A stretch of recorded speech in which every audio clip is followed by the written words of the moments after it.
L'année est 1943. Les plaines gelées du front de l'Est sont un enfer d'acier et de feu, une scène aux proportions épiques où le destin du monde s'écrivait dans la neige et le sang. D'un côté, le rugissement assourdissant de 84 000 chars T-34, des machines de guerre devenues le symbole indomptable de la résistance soviétique, aussi fiables qu'une bonne vieille bagnole, rustiques d'apparence, mais implacables dans leur mission. De l'autre, seulement 6 000 Panthers, le prétendu joyau de l'ingénierie allemande, promettant une supériorité technique écrasante, mais souvent paralysée par des pannes mécaniques avant même d'avoir vu le combat, une véritable galère pour les équipages de chars allemands. Comment a-t-il été possible, mes amis, que l'Union soviétique, un pays dévasté par une invasion brutale, avec ses usines évacuées en toute hâte vers des endroits comme Uralmash, dans les montagnes de l'Oural, produise une quantité aussi phénoménale de chars efficaces, tandis que l'Allemagne nazie, avec sa réputation de précision millimétrée et d'innovation technologique de pointe, échoue si spectaculairement à reproduire ce succès à grande échelle. C'est la question qui résonne à travers les décennies. Un paradoxe qui est au cœur de l'une des histoires les plus fascinantes et cruciales de la Seconde Guerre mondiale. Une histoire qui révèle non seulement le pouvoir destructeur de l'acier et des explosifs, mais aussi la force inébranlable des idéologies qui font bouger les nations, de la logistique qui soutient les armées et de la résilience humaine qui défie la mort elle-même. Imaginez la scène. À Stalingrad, le T-34 s'est révélé être un véritable tracteur, affrontant le froid mordant et le feu ennemi avec une ténacité qui frisait le miracle. À Koursk, en revanche, là où le Panther a fait ses débuts, la promesse d'une nouvelle ère de domination des chars allemands est partie en fumée et en défaillance mécanique, laissant les équipages allemands sur le carreau, souvent coincés dans leurs machines complexes. Ce n'est pas seulement un récit sur des tanks, vous voyez? C'est sur l'âme de deux nations en guerre, sur les choix qui ont défini la vie et la mort, la victoire et la défaite. C'est sur la façon dont, parfois, la quantité et la résilience l'emportent sur la sophistication et la suringénierie, un véritable coup de maître de la simplicité. D'un côté, nous avons la vision pragmatique, presque spartiate, de Joseph Staline, qui, sous la pression brutale de l'invasion, exigeait une production de masse et la fonctionnalité avant tout. De l'autre, l'obsession d'Adolf Hitler pour la supériorité technologique, pour le superchar qui résoudrait tous les problèmes, ignorant souvent les réalités de la production et de la maintenance. Ce n'était pas seulement une différence de conception, mais de mentalité.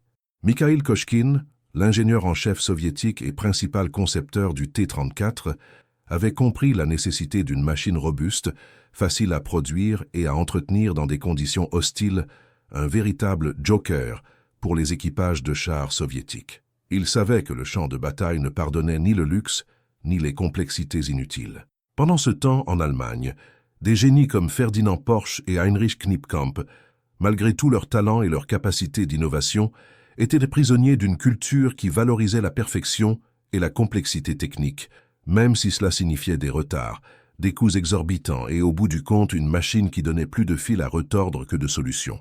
Albert Speer, le ministre des Armements et de la production de guerre, tentait d'optimiser la production allemande, mais l'influence directe et souvent irrationnelle de Hitler sur le développement des armements créait des goulots d'étranglement et des décisions désastreuses. L'Allemagne nazie, avec ses villes industrielles comme Berlin, en avait la capacité, mais il lui manquait une stratégie de production de masse axée sur la résilience, ce que les ouvriers d'usines soviétiques, y compris des femmes et des enfants, livraient avec un sacrifice incroyable jour et nuit dans des endroits comme l'usine de locomotives de Kharkov avant son évacuation vers Uralmash. Les équipages de chars soviétiques, souvent jeunes et peu entraînés, avaient besoin d'une machine qui encaisse le coup, facile à réparer au milieu de nulle part, sous le viseur de l'ennemi. Et le T-34 était exactement cela.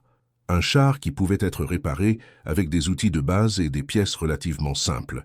En revanche, les équipages allemands aux commandes des Panthers se retrouvaient fréquemment à la merci de systèmes complexes, exigeant une maintenance spécialisée et des pièces difficiles à fabriquer et à transporter. C'était un contraste frappant entre une philosophie du système D et une autre de précision chirurgicale, qui, dans le feu de l'action, s'est avérée impraticable. Des généraux comme Heinz Guderian en Allemagne et Georgi Zhukov en Union soviétique observaient ces contrastes de près. Guderian, le père de la doctrine Panzer, comprenait l'importance de la mobilité et de la masse, mais voyait ses efforts de standardisation et de production sapés par la quête incessante du char parfait. Zhukov, de son côté, misait sur l'avalanche de T-34, sachant que, malgré certaines limites, la force du nombre et la fiabilité basique de ces machines pourraient écraser l'opposition. Ce documentaire va dévoiler comment cette disparité, non seulement en ingénierie mais aussi en stratégie de production et en philosophie de commandement, a façonné le sort de la guerre sur le front de l'Est entre 1941 et 1944. Nous allons plonger dans les détails qui ont défini la victoire et la défaite, en perçant les secrets derrière ces chiffres qui ont changé le cours de l'histoire d'une manière que peu de gens imaginent. Préparez-vous pour un voyage intense, un véritable face-à-face historique. Soyez attentifs, car ici on ne rigole pas avec l'histoire.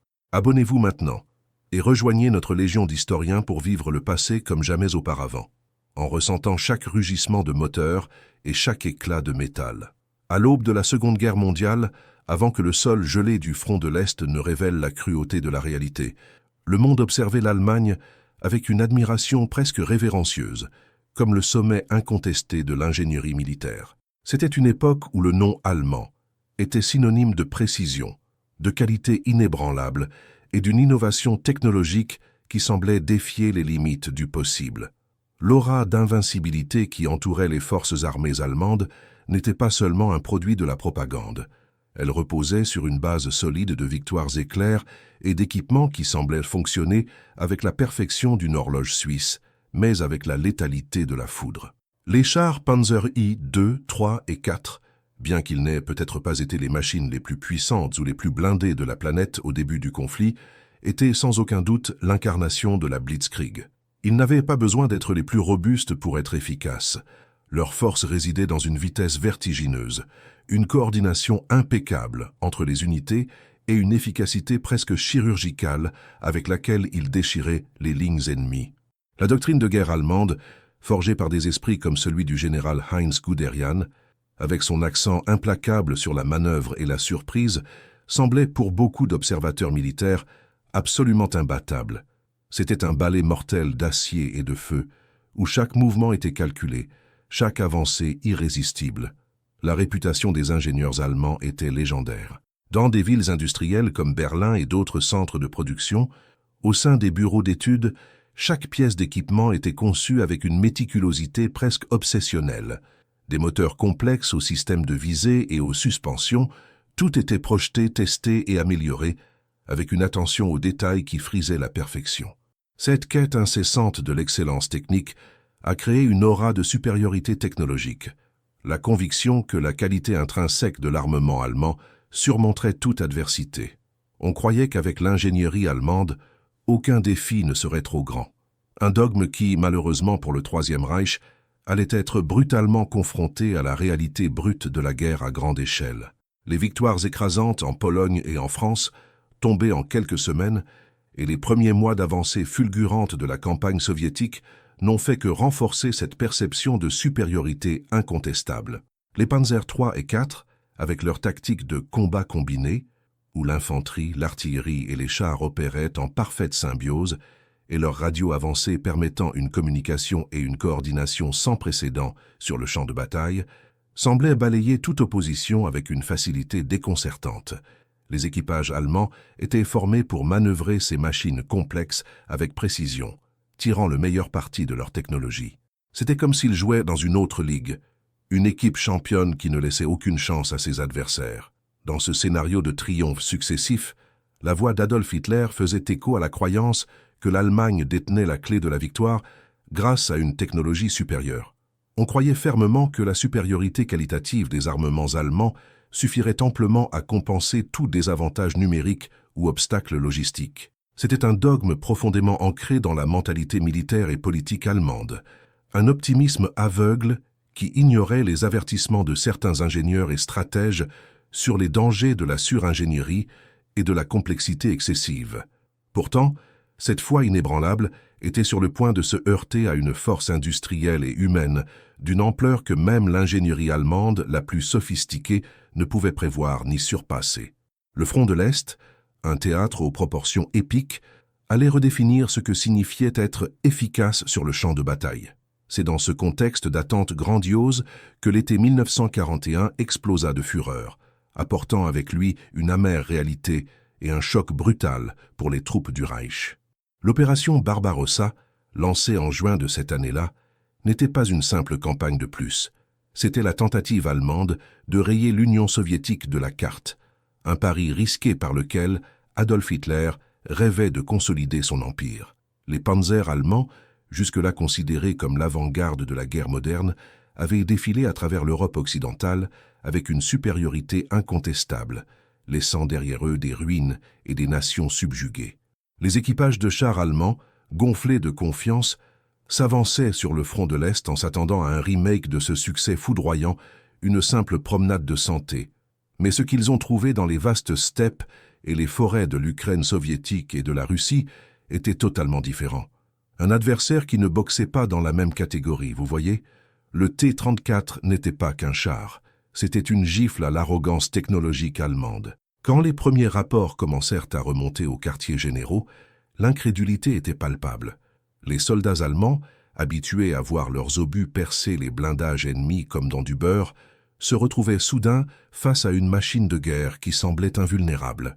Le blindage incliné du T-34 était une idée de génie, développée sous la vision de Mikhail Kochkin et de son équipe à Kharkov. Cette inclinaison, mes amis, n'était pas un simple détail. Elle faisait ricocher les obus allemands, les faisant glisser sur la surface au lieu de pénétrer, comme s'ils frappaient un mur en caoutchouc. C'était un effet physique simple, mais dévastateur sur le terrain. Les canons de 37 mm et même ceux de 50 mm des Panzer III et IV, qui constituaient l'épine dorsale des divisions blindées allemandes, se révélaient inefficaces contre le T-34. C'était le désespoir total pour les équipages allemands. Imaginez la scène. Vous tirez, vous touchez en plein dans le mille, et l'obus dévie simplement ou, au mieux, fait une petite bosse sur le blindage ennemi. La frustration était immense, et la peur commença à se propager. Mais le T-34 n'était pas qu'un mur d'acier. Son canon de 76 mm, doté d'une puissance de feu impressionnante pour l'époque, était capable de percer la plupart des panzers allemands à des distances considérables. Soudain, le chasseur est devenu la proie, et les Allemands se sont retrouvés sur la défensive, leurs chars étant surclassés en combat direct. Et ce n'était pas tout. La mobilité du T-34 était un autre cauchemar pour les envahisseurs. Alors que les chars allemands, malgré leur ingénierie sophistiquée, patinaient souvent dans la boue profonde de l'automne russe ou s'enfonçaient dans la neige d'un hiver rigoureux, le T-34, avec ses larges chenilles, semblait glisser sur n'importe quel terrain. C'était comme si le char soviétique avait été taillé sur mesure pour le climat et le sol du front de l'Est. Les ouvriers d'usines soviétiques, y compris de nombreuses femmes et enfants, qui se sacrifiaient à Uralmash et dans d'autres usines évacuées, ne produisaient pas seulement des machines de guerre, mais de véritables véhicules de résilience, conçus pour les conditions les plus brutales. Les nouvelles de l'apparition du T-34 et de ses performances brutales parvinrent aux oreilles d'Adolf Hitler et de Heinz Guderian avec un mélange de stupeur et de fureur. On croyait que l'ingénierie allemande était le summum de la technologie mondiale, mais soudain elle semblait obsolète, prise de court par un design à la fois simple et révolutionnaire. Les critiques de Guderian, l'un des plus grands tacticiens de chars, faisaient écho à l'urgence de la situation. La supériorité technologique que l'Allemagne nazie pensait posséder venait d'être brutalement contestée, et le coup n'était pas seulement tactique, c'était un coup d'épingle en plein cœur, un impact psychologique profond qui ébranla le moral des troupes et força les dirigeants allemands à une course désespérée. À Berlin et dans les villes industrielles allemandes, les ingénieurs, dont des figures comme Ferdinand Porsche et Heinrich Knipkamp, furent mis sous une pression intense. L'ordre était clair, développer une riposte, et vite. Ils ne pouvaient accepter qu'un char bolchevique exerce une telle domination. La réponse devait être non seulement rapide, mais décisive. Un nouveau char capable de restaurer l'hégémonie allemande et d'annuler la menace du T-34. Cette rencontre inattendue, le choc du T-34 dans les plaines du front de l'Est, n'a pas seulement changé le cours de nombreuses batailles. Elle a redéfini les priorités de l'industrie de guerre allemande, jetant les bases du développement de machines plus complexes et ambitieuses, dans une quête incessante de supériorité qui, ironiquement, finirait par devenir l'un de ses plus grands talons d'Achille. La guerre, qui semblait une victoire acquise pour le Reich, venait de se trouver un nouveau et dangereux protagoniste, et la course aux armements ne faisait que commencer, avec le destin de l'Europe suspendu dans la balance. Mais la balance de la guerre, qui semblait pencher d'un côté, se retrouva soudain dans un équilibre précaire, et le choc qui suivit dans les rangs allemands fut dévastateur. Le front de l'Est, théâtre d'un affrontement brutal et sans précédent, révélait des secrets qui allaient renverser la vapeur. Quand les premières unités du T-34 soviétiques surgirent sur les champs de bataille, la réaction des commandants allemands oscilla entre la stupeur et l'incrédulité. Cette machine, à la silhouette anguleuse et au canon puissant, était un coup de poignard dans la doctrine de guerre allemande, qui reposait jusqu'alors sur la supériorité technologique et tactique de ses panzers. Ce n'était pas seulement un char, c'était un tournant, un avertissement que l'Union soviétique, bien que blessée, avait encore plus d'un tour dans son sac. La panique et l'urgence s'emparèrent des quartiers généraux. Heinz Guderian, le général visionnaire des panzers, l'un des principaux architectes de la Blitzkrieg et critique féroce des lacunes des chars allemands à l'Est, ne perdit pas de temps. Lui et d'autres généraux expérimentés exigèrent une réponse immédiate et percutante. Ils avaient vu le T-34 à l'œuvre, ressenti sa résilience et sa capacité à avaler le terrain, et savaient que les chars allemands existants, comme le Panzer III et le Panzer IV, bien qu'efficaces contre les anciens modèles soviétiques, étaient désavantagés face à ce nouvel adversaire. C'était comme si l'équipe adverse, qui semblait perdre par KO, venait de faire entrer un joueur vedette capable de changer le match. L'Allemagne devait trouver une parade, une contre-attaque à la hauteur. La nouvelle de la menace du T-34 parvint à Hitler qui, à ce stade, était de plus en plus obsédé par l'idée d'armes miraculeuses, les fameuses Wunderwaffen, censées renverser le cours de la guerre en faveur du Reich. Pour lui, la supériorité technologique n'était pas qu'un avantage, c'était une nécessité existentielle, un reflet de la prétendue supériorité raciale et industrielle allemande. L'idée que les Soviétiques puissent produire quelque chose d'aussi efficace et à une telle échelle était inacceptable. L'ordre fut sans appel, créer un char qui ne soit pas seulement l'égal du T-34, mais qui le surpasse sur tous les points. Et, pour corser le tout, cet exploit d'ingénierie devait être réalisé en un temps record, de quoi donner des cheveux blancs à n'importe quel ingénieur. La pression sur les ingénieurs allemands et les concepteurs dans les usines de Berlin et des centres industriels était immense, presque insupportable. Des noms comme Ferdinand Porsche, déjà une légende de l'automobile et impliqué dans divers projets militaires, et Heinrich Knipkamp, un esprit brillant derrière de nombreuses innovations en matière de suspension et de transmission, se retrouvèrent au cœur d'une tempête de demandes. On n'attendait pas seulement un bon char, mais la machine de guerre ultime, un symbole de la supériorité technologique allemande. Hitler, par son intervention directe souvent basée sur l'intuition plutôt que sur des principes d'ingénierie solide, exigeait l'impossible. À chaque réunion, chaque prototype, chaque rapport, l'objectif était toujours plus haut, plus ambitieux. Le processus de conception d'un char, qui en temps de paix prendrait des années de recherche, de développement et de tests, fut brutalement compressé en quelques mois seulement. C'était comme essayer de construire un gratte-ciel en quelques semaines. L'urgence de la guerre sur le front de l'Est n'autorisait pas le luxe du temps. Chaque jour de retard signifiait plus de panzers détruits, plus de vies allemandes perdues. Mais cette vitesse avait un prix. L'ambition de créer une machine technologiquement parfaite, combinée à la précipitation et au manque de tests adéquats, commença à poser les jalons des futurs défis du Panther. Il n'y avait pas de place pour l'erreur, mais la nature même de ce processus accéléré rendait les erreurs inévitables. Tandis que les ouvriers soviétiques, dont beaucoup de femmes et d'enfants, à Uralmash et dans d'autres usines évacuées, se concentraient sur la simplicité et la production de masse d'un T-34 robuste et fonctionnel, les Allemands poursuivaient une chimère, la quête d'une supériorité écrasante, d'un char qui représenterait un saut quantique face à n'importe quel adversaire, occulta la nécessité d'une solution pratique, fiable et surtout productible à grande échelle. Ils voulèrent le superchar, le animal qui dompterait les champs de bataille, mais ils oublièrent que souvent, le plus simple est le plus efficace. Les spécifications du nouveau char, qui allait être connu sous le nom de Panther, étaient à couper le souffle. Un blindage incliné pour maximiser la protection, un canon à haute vitesse capable de percer le T-34 à de grandes distances et un moteur puissant pour garantir la mobilité. Tout cela était de la musique aux oreilles de Hitler et de Guderian, mais un cauchemar pour les ingénieurs et pour les futurs équipages allemands. Chaque innovation, chaque détail supplémentaire pour garantir la supériorité ajoutait une couche de complexité qui se paierait cher sur le terrain. C'était un pari risqué, un jeu de kit ou double, où la recherche de la perfection technologique se heurtait à la dure réalité de la guerre. La décision de privilégier la sophistication et la suringénierie au détriment de la simplicité et de la robustesse commença à sceller le destin du nouveau char allemand. Le Panther, avant même de sortir des planches à dessin et des lignes de montage de Berlin et des cités industrielles, portait déjà le poids d'attentes irréalistes et d'un processus de développement défaillant. Les conséquences allaient être profondes, se manifestant par des pannes mécaniques chroniques, des coûts de production exorbitants et une pénurie qui ne lui permettrait jamais de rivaliser en nombre avec le torrent de T-34 jaillissant des usines soviétiques. L'obsession pour la qualité individuelle, plutôt que pour la capacité de production de masse, était un piège fatal.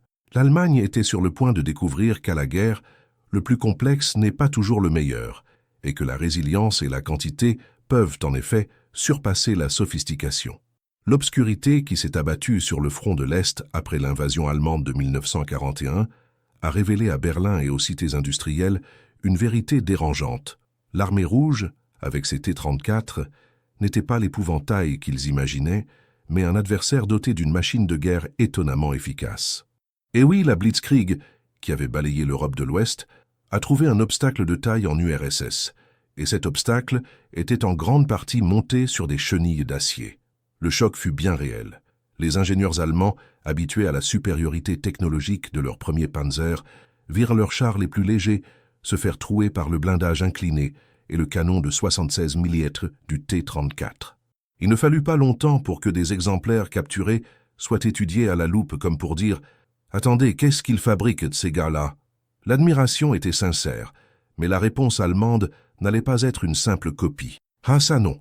La mentalité là-bas était tout autre, vous voyez le genre.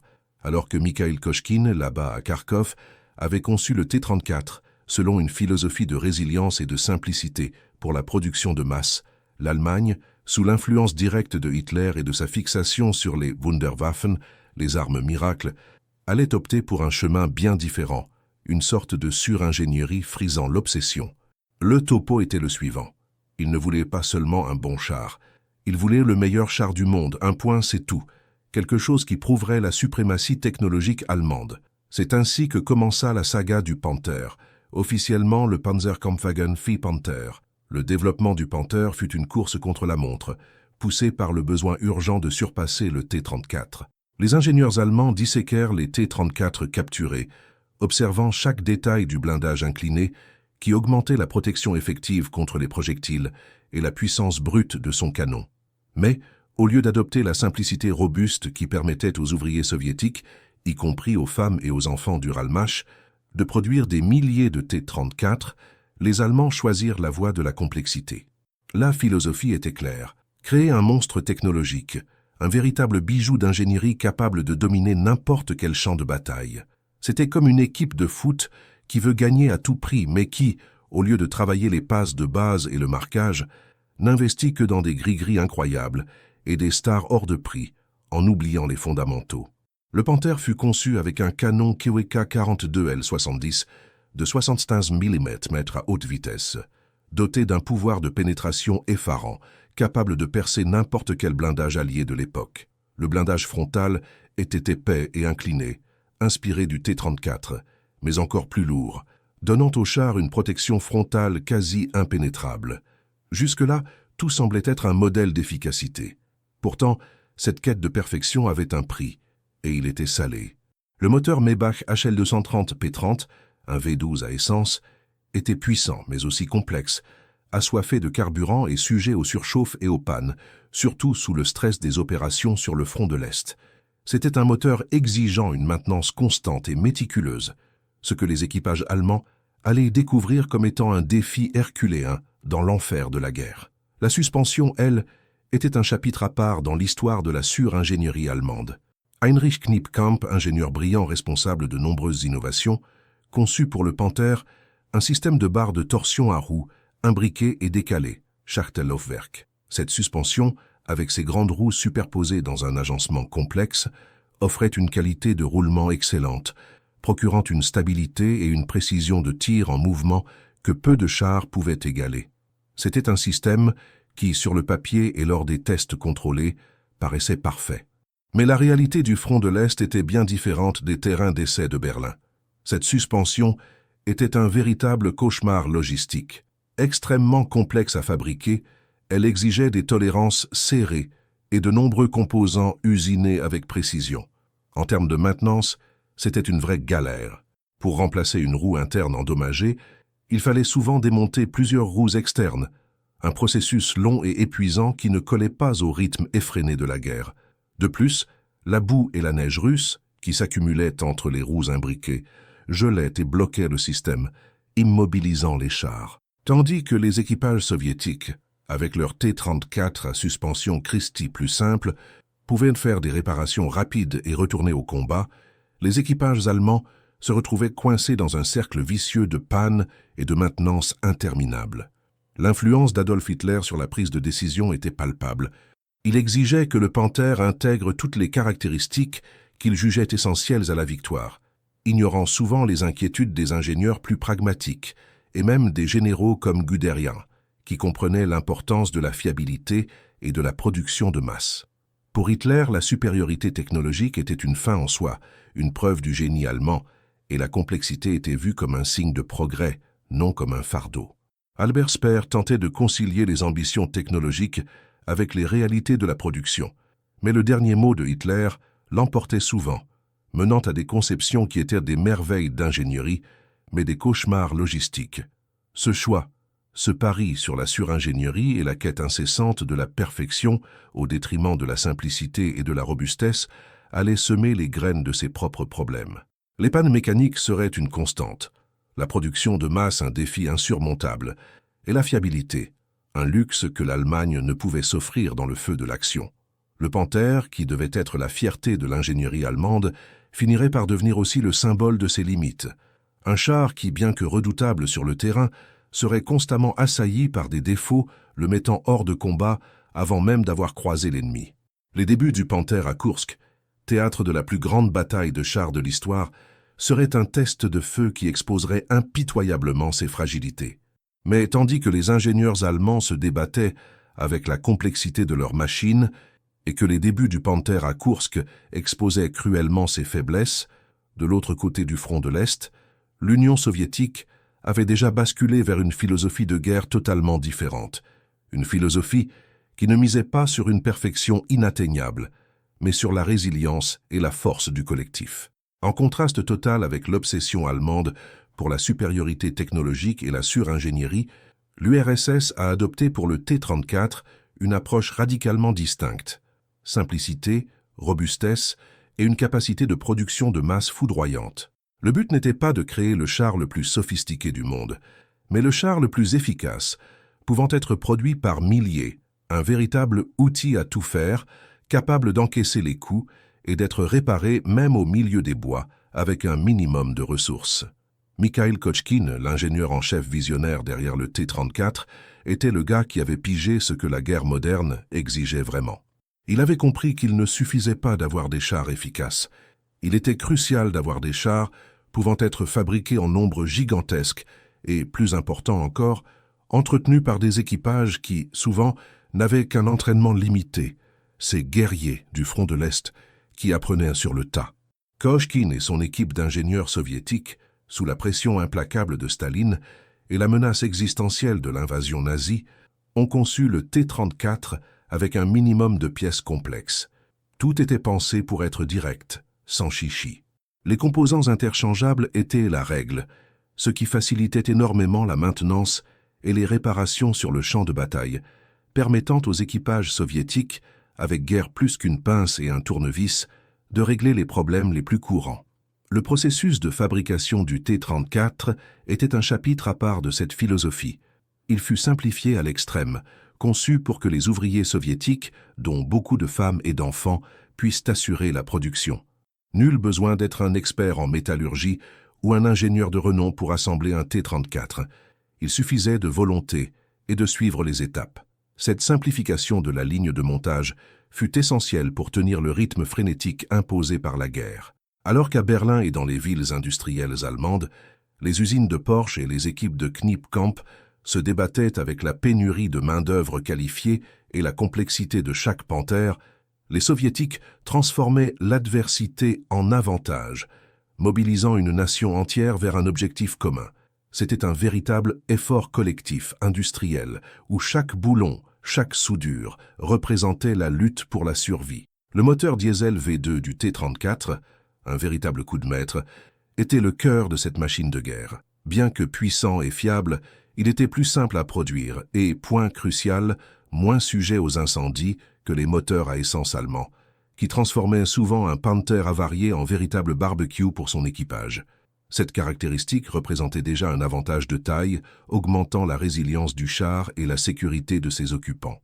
Le blindage incliné, une autre idée géniale de Kochkine, était non seulement incroyablement efficace pour faire dévier les projectiles ennemis, mais aussi relativement facile à fabriquer et à monter. Il n'exigeait pas d'alliage exotique ou de processus d'usinage complexe. C'était un design intelligent qui exploitait au mieux les ressources disponibles, prouvant que l'intelligence peut l'emporter sur l'ostentation. Cette approche pragmatique, née de la nécessité et de la vision stratégique de Kochkine, sous la direction ferme de Staline, allait être la clé de la survie soviétique et, finalement, de la victoire. L'évacuation des usines vers l'Oural, comme l'historique usine de locomotives de Kharkov, KHPZ, transférée vers la sécurité d'Uralmash, fut un témoignage de cette capacité d'adaptation et de production de masse. Même sous les bombardements constants et la menace imminente d'un effondrement, la production du T-34 ne s'est pas arrêtée, faisant preuve d'une résilience digne d'un film. Tandis qu'Albert Speer tentait d'optimiser l'industrie de guerre complexe de l'Allemagne, les Soviétiques livraient déjà des chars par milliers, un flux constant inondant le front de l'Est de Stalingrad à Koursk, où le T-34 a affronté et surpassé ses adversaires. La vérité est que la philosophie soviétique a prouvé que la quantité et la résilience pouvaient bel et bien surpasser la sophistication individuelle et la suringénierie. Rien ne servait d'avoir un char technologiquement supérieur s'il passait plus de temps au garage que sur le terrain, ou si sa production était si lente qu'elle ne compensait pas les pertes. Les T-34, même s'ils n'étaient pas les plus luxueux ni les plus avancés dans chaque détail, étaient ceux qui étaient présents, en nombre écrasant, au bon moment, pour faire la différence. Ils étaient le symbole de la capacité soviétique à se débrouiller avec les moyens du bord, transformant la simplicité en une arme puissante. Ce contraste entre les deux approches, la quête allemande du char parfait et l'obsession soviétique pour le char fonctionnel et nombreux, n'était pas qu'une question d'ingénierie, mais une différence fondamentale de stratégie et de vision du monde, qui allait façonner le sort de la guerre d'une manière que ni Hitler, ni ses généraux comme Guderian ne pouvaient prévoir. L'Union soviétique, avec ses ouvriers et ses équipages de chars, jouait un match différent, un match que l'Allemagne nazie n'était pas préparée à perdre. Et pour jouer ce match différent, dont les Allemands n'avaient même pas idée, l'Union soviétique a dû réaliser une manœuvre sans précédent, l'une des plus grandes épopées industrielles de l'histoire. Tandis que la Blitzkrieg avançait implacablement, engloutissant villes et industries comme un tsunami d'acier et de feu, la réponse de Joseph Staline ne fut pas de reculer, mais de déplacer des montagnes, littéralement. L'invasion allemande, par sa vitesse brutale, mettait en péril le cœur de la capacité industrielle soviétique, et la perte d'usines cruciales aurait signifié la fin de la résistance. Mais l'Union soviétique n'était pas prête à jeter l'éponge, loin de là. L'ordre vint d'en haut, évacuer. Et il ne s'agissait pas seulement d'évacuer des gens, mais des usines entières, pièce par pièce, vers l'est, vers la sécurité relative des vastes et glaciales montagnes de l'Oural. Imaginez la scène.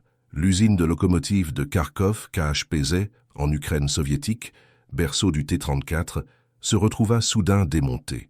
Ce n'était pas un simple processus de colis à envoyer.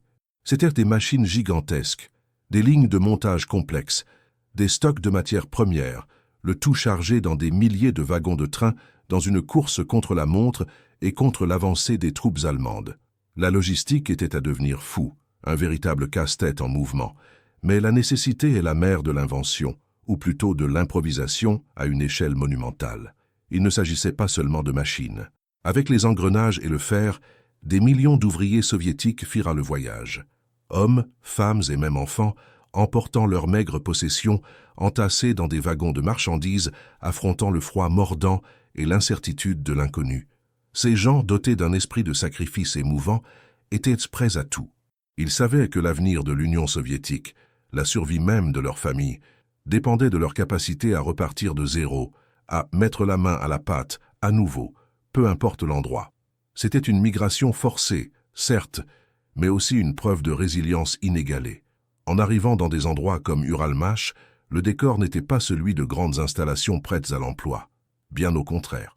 Souvent, la production devait redémarrer sous des tentes de fortune, dans des hangars encore en construction, ou même à ciel ouvert, sous la neige tombante et le vent glacial cinglant les visages.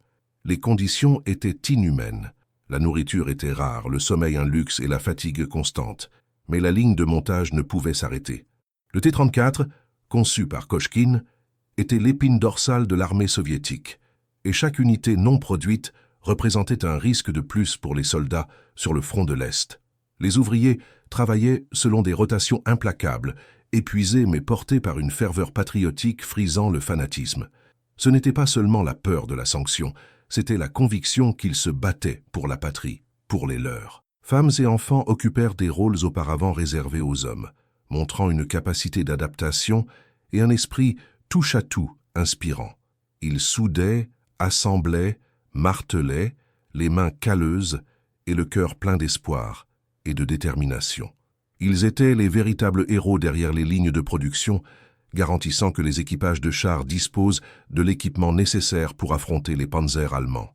Cette résilience industrielle, cette capacité à improviser et à tout sacrifier pour la cause de la guerre, fut ce qui a renversé la table pour les soviétiques.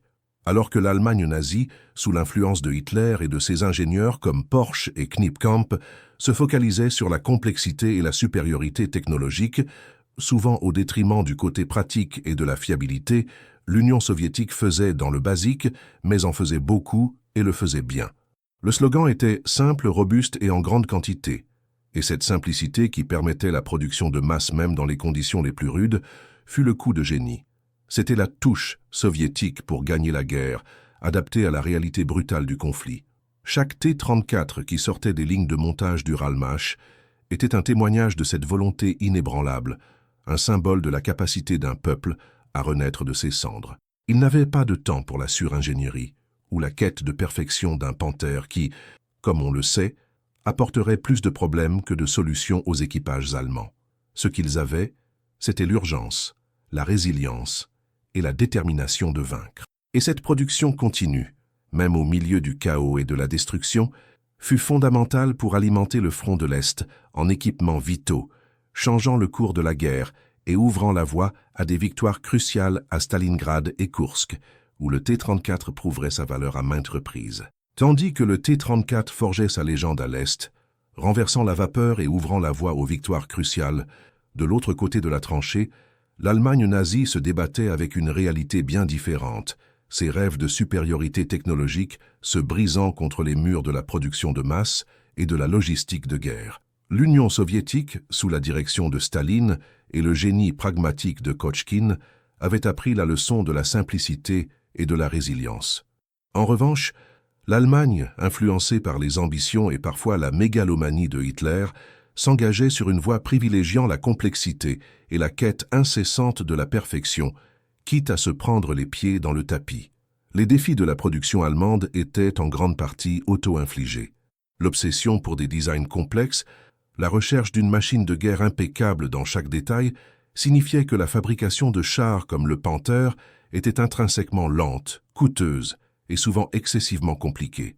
Alors que les ouvriers soviétiques apprenaient à assembler un T-34 avec la vitesse d'un puzzle simple, les ingénieurs allemands et leurs équipes à Berlin et dans les cités industrielles se retrouvaient piégés dans un labyrinthe de spécifications et de tolérances ultra serrées. Il n'était pas rare qu'un composant censé s'emboîter parfaitement nécessite des ajustements manuels interminables, retardant toute la ligne de montage et consommant des ressources précieuses. C'était le prix de la suringénierie, une quête d'un idéal qui, dans la pratique, s'avérait être un talon d'Achille. L'Allemagne n'avait tout simplement pas la même capacité de production de masse que les États-Unis ou l'Union soviétique. Sa base industrielle, bien qu'avancée sur certains points, n'avait jamais été conçue pour la guerre totale de la même manière. Il n'y avait pas cette mentalité de produire à tout prix en simplifiant le processus au maximum qui animait Uralmash et les autres usines soviétiques évacuées.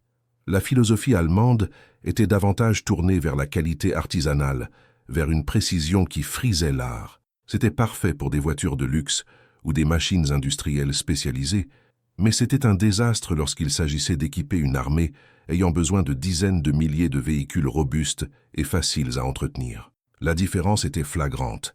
D'un côté, l'usine soviétique ressemblait à une fourmilière frénétique crachant des T-34.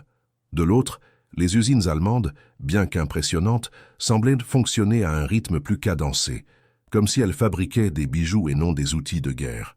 De plus, la bureaucratie interne et la compétition acharnée entre les différents départements et les figures influentes, comme Ferdinand Porsche et Heinrich Knipkamp, provoquaient des retards et des inefficacités monumentaux. Ferdinand Porsche, avec son génie inventif mais parfois excentrique, prônait des solutions innovantes qui n'étaient pas toujours les plus pratiques pour la production de masse. Heinrich Knipkamp, de son côté, était le cerveau derrière beaucoup de ces suspensions et transmissions complexes qui, bien que techniquement brillantes, étaient un cauchemar à fabriquer et à entretenir sur le champ de bataille. Cette rivalité, cette quête de prestige et le manque d'une vision unifiée pour la production à grande échelle freinaient le développement. Chacun voulait épater la galerie, avec sa propre solution. Mais le résultat était un Frankenstein technologique, avec des pièces qui ne communiquaient pas aussi bien qu'elles le devaient. L'influence directe de Hitler sur les décisions de conception et de production ne faisait qu'empirer les choses, transformant ce qui était déjà complexe en un véritable nœud gordien. Hitler, avec sa vision souvent irréaliste et son manque de connaissances techniques approfondies, intervenait fréquemment dans les projets, exigeant des changements de dernière minute qui chamboulaient tout le calendrier. Il rêvait de chars toujours plus gros et puissants, les fameuses armes miracles, sans tenir compte de la viabilité de la production ou de la logistique de transport et de maintenance. Si le Führer voulait un canon plus gros ou un blindage plus épais, les ingénieurs se voyaient obligés de trouver une solution, même si cela signifiait compromettre la fiabilité ou retarder encore la livraison. Cette ingérence constante était un cauchemar pour des gens comme Albert Speer qui tentaient de rationaliser l'industrie, mais se voyaient sans cesse sapés par les volontés du chef suprême. Heinz Guderian, qui comprenait le besoin d'un flux constant de chars fiables, s'opposait souvent aux décisions de Hitler, mais ses objections tombaient dans l'oreille d'un sourd. C'était une lutte contre la montre et contre leur propre commandement. La pénurie de matières premières cruciales, comme les alliages d'acier de haute qualité et le caoutchouc synthétique, aggravait encore la situation. Avec la progression de la guerre et la fermeture des routes d'approvisionnement, l'Allemagne se retrouva de plus en plus isolée. Les matériaux autrefois abondants devinrent rares, et les usines durent improviser avec des substituts de moindre qualité. Cela affectait directement la durabilité des chars, en particulier les composants vitaux comme les transmissions et les moteurs, déjà mis à rude épreuve par le poids et la complexité des designs. Rien ne servait d'avoir un projet ultra puissant si le matériel ne tenait pas le choc. C'était le fameux foirage au moment de l'exécution. Et pour couronner le tout, plus tard dans la guerre, les bombardements alliés incessants sur Berlin et les villes industrielles réduisirent encore plus la capacité de production. Des usines qui fonctionnaient auparavant à un rythme lent mais constant furent décimées par des tonnes de bombes. L'infrastructure de transport fut détruite, compliquant le mouvement des pièces et l'assemblage final. Les ouvriers allemands, dont beaucoup de travailleurs forcés, travaillaient sous la menace constante des attaques aériennes, souvent dans des abris souterrains ou des installations de fortune, ce qui compromettait l'efficacité et le moral. Le résultat de toute cette tempête parfaite de problèmes fut un flux de chars Panther bien inférieur à ce qui était prévu. L'Allemagne n'en produisit qu'environ 6 000 unités, un chiffre dérisoire comparé aux 84 000 T-34 soviétiques. Cette quantité insignifiante était incapable de compenser les pertes constantes sur le front de l'Est ou d'égaler le torrent de T-34 qui continuait d'inonder le front. Les équipages allemands, qui voyaient souvent leurs Panthers en panne sur le bord de la route avant même d'entrer en combat, ressentèrent dans leur chair la frustration d'une machine qui, bien que redoutable sur le papier, était fragile dans la réalité. L'ingénierie allemande, bien que brillante dans son concept et sa recherche de solutions innovantes, échouait misérablement dans son exécution à grande échelle. Elle n'a pas su s'adapter aux exigences brutales d'une guerre totale où la quantité, la simplicité et la fiabilité l'emportèrent de loin sur la sophistication excessive, alors que le T-34, véritable cheval de bataille soviétique, devenait une icône de résilience et d'efficacité. Le Panther, malgré son potentiel, représentait le piège de la suringénierie, une machine prometteuse mais décevante en termes de disponibilité opérationnelle. La leçon du front de l'Est fut claire. À la guerre comme dans la vie, le simple et robuste l'emporte parfois sur le complexe et le fragile. L'Union soviétique l'avait compris et l'Allemagne a payé le prix fort pour avoir ignoré cette vérité. Cette disparité n'était pas seulement une question de chiffres ou de design de chars, elle reflétait des philosophies de guerre et de production qui ont façonné le destin de nations entières. L'histoire du T-34 et du Panther nous montre qu'en temps de crise extrême, la capacité de s'adapter, de simplifier et de produire en volume peut être aussi décisive que le génie inventif. L'héritage de ces chars n'est pas seulement fait de métal et de feu, mais d'ingéniosité humaine et des choix qui définissent la victoire et la défaite. Et vous, qu'avez-vous pensé de cette incroyable saga de chars et de stratégie de guerre? Quelle leçon vous a le plus marqué? Laissez votre commentaire, aimez la vidéo pour que plus de monde découvre cette histoire, et bien sûr, n'oubliez pas de vous abonner à la chaîne pour ne pas rater les prochains chapitres de l'histoire qui a changé le monde. À la prochaine.